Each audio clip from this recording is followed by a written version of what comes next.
My name is Anna Miti, and I officially welcome you to the program, The Big Question. As I mentioned earlier today that we're talking about democracy and development. So with me in the studio, very distinguished guest. He's been all over the world, having been traveling in more than 101 countries, where he gets to talk about this issue and others. His name is Professor Dr. Peter Baofu, who's written over 150 books that looks at the social sciences, the humanities, the natural sciences, and the formal sciences in relation to the mind, the social, the society, nature, and culture. And he also looks at his visions of what the future of humanity is like as well. Let me read one or two messages that are coming here as soon as I talking about African incompetence. They're talking about African leaders being the cause of the problems that we have, and that we should stop apologizing for that incompetence. What is your comment to that? I also heard a lot about this kind of talk. I have been in more than 15 or 16 different African countries now. I was in North Africa, Eastern Africa, Central Africa, Western Africa, and Southern Africa. And I can see some of the problems that this person has written, but I do not put it this way. I saw a lot of incompetence and corruption, but I don't think that that is the real causes of the problems. It's very easy to blame the government for any problem that you have. I see a lot of problems which are not necessary because of the government. I think that the government can be part of the problem in Africa, but I think that the problem is also relation to culture, to society, to nature, and the mindset. So it's not just a question of the government. Even if you replace the government, what it's going to do? Let me give you one example. Again, I don't want to intervene into the domestic affairs of Zimbabwe. Now you have the new government. So what?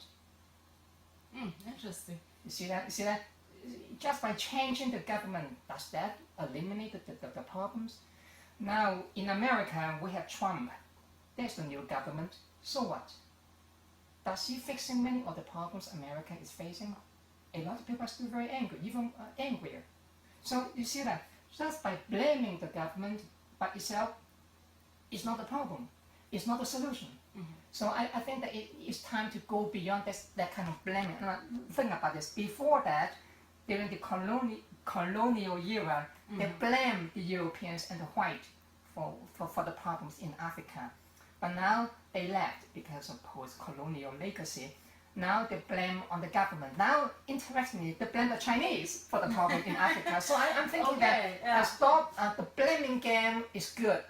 But the same logic, I talk about post-democracy. Women too, the feminists, they blame women problem on men all the time. They demonize men. Men is always the jerk, the bad guy, and the women is always the good guy. I mean, look, they are so good to hear all these stories. Fine, all these stories are wonderful stories, make you feel good. But at the end of the day, look at your problems. So I'm saying that in America, you see also a lot of African Americans, they blame the problems of slavery happening 100 years ago and on white racism. Well, in a way, there is white racism, but I think that if you keep blaming too much, you forget many of the problems that you have yourself too. So I'm saying it's time, again, to transcend that, to go beyond that. Just as I'm saying, go beyond development and post-development, however you call that, post-development, the same thing too. It's time to go beyond this kind of blaming. I saw a lot of problems, but do not think that the government is the problem itself and also the solution. No, it's just a very simplistic way of understanding Africa. Professor Dr. Peter Baofu is an author, a scholar, and many things. And he was here to answer the big question that we had for you this evening.